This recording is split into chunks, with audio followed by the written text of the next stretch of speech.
اللہ نے نبی دیا، نبی بے مثال، نبی دیا، نبی بے مثال، اور اس نبی کو کتاب دی تو کتاب بھی بے مثال۔ قیامت کا دن ہوگا، دنیا کے لوگ اپنی عرق میں غرق، پسینے میں شرابور، نفس و نفسی کے عالم میں مبتلا ہوں گے۔ ایسی حالت میں رب العالمین فرمائیں گے کہاں گئے وہ مقدس افراد جنہوں نے قرآن متین کے لیے اپنے بچوں کی دوری کو برداشت کیا؟ کہاں گئے وہ معصوم بچے جنہوں نے اپنے معصومانہ جذبات کو قربان کر کے دن رات کو ایک کر کے قرآن مجید کو اپنے سینے کے اندر بسایا؟ دنیا کے اندر ان کو در در پہ ٹھوکریں کھانی پڑی، در در پہ بھیک مانگنے پڑے، در در پہ جھکنا پڑا۔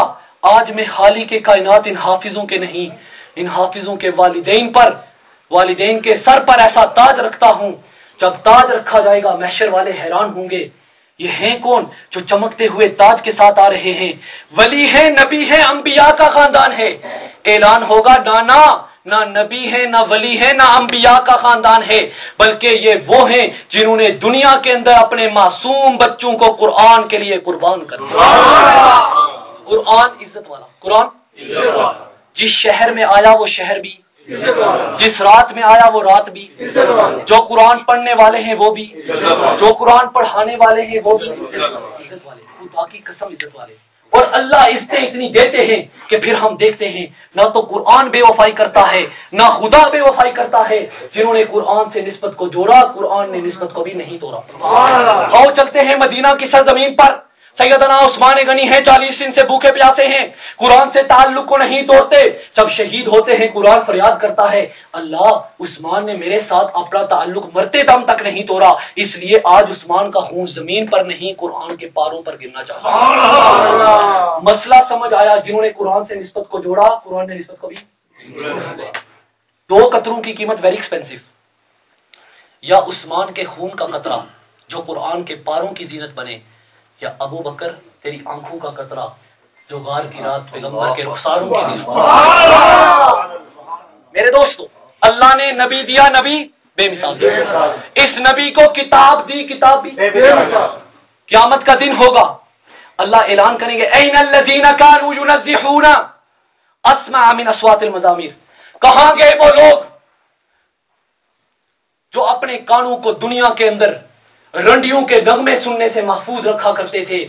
آؤ آج میں تمہیں جنت کا گانا سناتا ہوں، آؤ آج میں تمہیں جنت کی آواز سناتا ہوں۔ اللہ جنت کی حور کو حکم دیں گے انہیں میرا قرآن سناؤ۔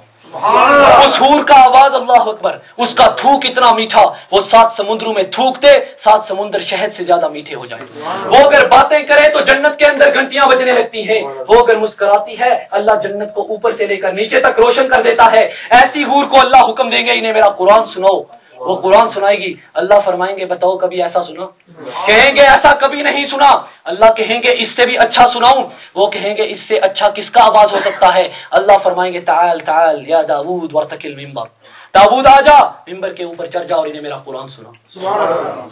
پھر داؤد علیہ السلام قرآن کی تلاوت کریں گے، اللہ فرمائیں گے بتاؤ کبھی ایسا سنا؟ کہیں گے ایسا کبھی نہیں سنا۔ اللہ کہیں گے اس سے بھی اچھا سناؤ؟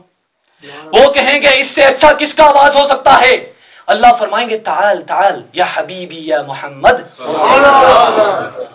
آجا میرے حبیب، ممبر کے اوپر چڑھ جاؤ اور میرا قرآن سناؤ۔ آپ صلی اللہ علیہ وسلم خود قرآن کی تلاوت کریں گے، اللہ فرمائیں گے بتاؤ کبھی ایسا سنا؟ کہیں گے ایسا تو کبھی نہیں سنا۔ اللہ کہیں گے اس سے بھی اچھا سناؤ۔ وہ کہیں گے اس سے اچھا کس کا آواز ہو سکتا ہے؟ اللہ فرمائیں گے اس سے اچھا اس ذات کا آواز ہو سکتا ہے جس نے محمد کو بھی پالا، کائنات کو بھی پالا۔ اللہ خود سورۃ رحمان کی تلاوت کرے۔ میرے دوست، اللہ نے نبی دیا، نبی کتاب دی، کتاب دی۔ اس لیے میری ایک التجا ہے کہ ہم زندگی کے مقصد کو بدلیں، اللہ اور اس کے رسول کو راضی کرنے والی زندگی کو اپنا لیں، جو مردوں کے لیے بھی ہے اور عورتوں کے لیے بھی ہے۔ مرد طریقہ محمدی کو اپنائیں گے جنت میں جائیں گے، عورتیں طریقہ محمدی کو اپنائیں گی تو جنت کے اندر جائیں گے۔ یعلم ما یلج فی الارض وما یخرج منها وما ينزل من السماء وما يعرج فيها، وہ کیسا اللہ ہے وہ آسمان سے اترنے والی چیزوں کو دیکھتا ہے, زمین سے نکلنے والی چیزوں کو دیکھتا ہے, اڑنے والی چیزوں کو دیکھتا ہے, پروانے پتنگے دیکھتا ہے, درخت پہاڑ دیکھتا ہے, جنگل دریا دیکھتا ہے, ریت ذرات دیکھتا ہے, سمندر قطرات دیکھتا ہے, مچھلی اور سانپ کو دیکھتا ہے, بیری اور الو کو دیکھتا ہے. دیکھنا میرے اللہ کا اتنا کامل ہے. اگر وہ دائیں دیکھے بائیں سے غافل نہیں, بائیں دیکھے دائیں سے غافل نہیں, نیچے دیکھے اوپر سے غافل نہیں, اوپر دیکھے نیچے سے غافل نہیں. وجہ کیا ہے؟ فَأَيْنَمَا تُوَلُّوا فَثَمَّ وَجْهُ اللَّهِ, جدھر دیکھو گے اللہ ہی اللہ ہے, تو وہ اللہ غافل کیسے ہو؟ للہ المشرق والمغرب, مشرق بھی اس اللہ کا, مغرب بھی اس اللہ کا. سواء منکم من اسر القول, کوئی آہستہ بولا کوئی زور سے بولا. ومن ہوا مستخف باللیل, کوئی رات کو چھپ چھپ کے جا رہا ہے. وسارب بالنہار, کوئی دن میں سر عام جا رہا ہے. اللہ کہتا ہے انہیں بتا دو, وہو معکم, میں تمہارے ساتھ ہوں. ما یکون من نجوى ثلاثة الا هو رابعهم, تم تین آدمی کونڈیاں لگا کر پردے گرا کر کے بیٹھتے ہو بدماشی عیاشی کرنے کے لیے. اللہ کہتا ہے انہیں بتا دو چوتھا میں اللہ تمہیں دیکھ رہا ہوں. ولا خمسة الا هو سادسهم, پانچ آدمی بیٹھتے ہو بدماشی عیاشی کرنے کے لیے. اللہ کہتا ہے انہیں بتا دو چھٹا میں اللہ تمہیں دیکھ رہا ہوں. فانفذوا, نکلو جہاں جا سکتے ہو جاؤ, اللہ تمہیں دیکھ رہا ہے. اللہ وہ آنکھ رکھتا ہے. لا تأخذه سنة, جو اونگے نہیں, ولا نوم, جو سوئے نہیں. لا تحسبن اللہ غافلا, رات کے اندھیروں میں اپنے بندوں سے غافل نہیں. وما هو بمعجزین, عاجز نہیں. لا يعذب عن ربك من مثقال ذرہ, رائی کا ہزارواں حصہ بھی اللہ کی نظر سے نہیں چھپ کے جا سکتا. لندن والے کہاں چھپ کے جائیں گے؟ احاط بصره بجميع المرئيات, اللہ کی نظر ساری کائنات کو دیکھ رہی ہے. کیسے دیکھ رہی ہے؟ يرى دبيبا نملة السوداء على الصخرة الصماء في ليلة الظلماء, کالا پتھر پہاڑ بھی کالا, رات بھی کالی, اوپر اندھیرا چھایا ہوا ہے, نیچے ایک کالی چونٹی جا رہی ہے. اللہ عرش پر ہے, چونٹی فرش پر ہے, درمیان میں لاکھوں ہزاروں کروڑوں اربوں خربوں پردے ہیں. اللہ نے یہ نہیں کہا میں چونٹی کو دیکھ رہا ہوں. اللہ کہتا ہے چونٹی کے چھوٹے چھوٹے قدموں سے ایک لکیر پڑ رہی ہے, میں اللہ وہ لکیر بھی دیکھ رہا ہوں. پتھر کا اندھیرا, رات کا اندھیرا, چونٹی کا اندھیرا, اس کی حقیر کالی ٹانگوں کا اندھیرا, مجھ اللہ سے یہ لکیر بھی نہیں چھوڑا. نافرمانی کرنی ہے تو اللہ کی, طریقوں کو ذبح کرنا ہے تو نبی کے طریقوں کو. کچھ تو سوچو, جو آپ کے لیے پس گیا اور آخر دم تک روتا ہوا چلا گیا, کبھی تو اس کے بارے میں اپنے دل کے اندر جان کر کے دیکھو. کبھی تو اپنے ضمیر کی صدا سنو. رب کعبہ کی قسم, مردہ سے مردہ ضمیر بھی پکارے گا جو کچھ ہو رہا ہے غلط ہو رہا ہے. ہم اس کے لیے نہیں آئے.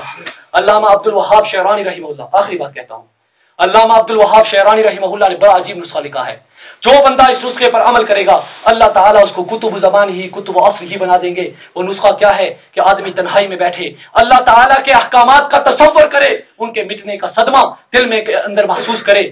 مثلا نماز اللہ کا حکم ہے, تصور کرے کہ اتنا بڑا حکم ہے اور آج 95% مسلمان نماز نہیں پڑھتے, اور جو 5% مسلمان نماز پڑھتے ہیں ان کی نمازیں بھی کیسی ہیں. ان کی نماز کی طرف دیکھتے ہوئے ایسے لگتا ہے جیسے بیچارہ انتہائی مصروفیت سے نکل کر آیا ہے, بیچارہ بہت سارا کام کاج چھوڑ کر کے آیا ہے. حالانکہ نماز میں کس کی بارگاہ میں حاضری ہوتی ہے؟ سب کی بارگاہ میں یا رب کی بارگاہ میں؟ رب کی بارگاہ میں حاضری.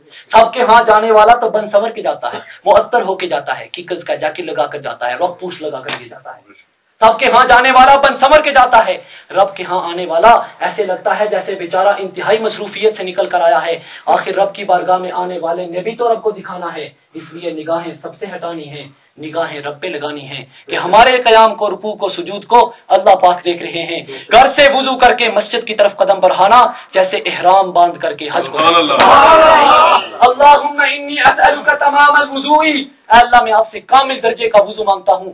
کامل درجے کا وضو کر کے مسجد کی طرف قدم بڑھائیں, سر سجدے کے اندر رکھ کر کے اپنے اللہ سے آرزوئیں اور تمنائیں پوری کرائیں.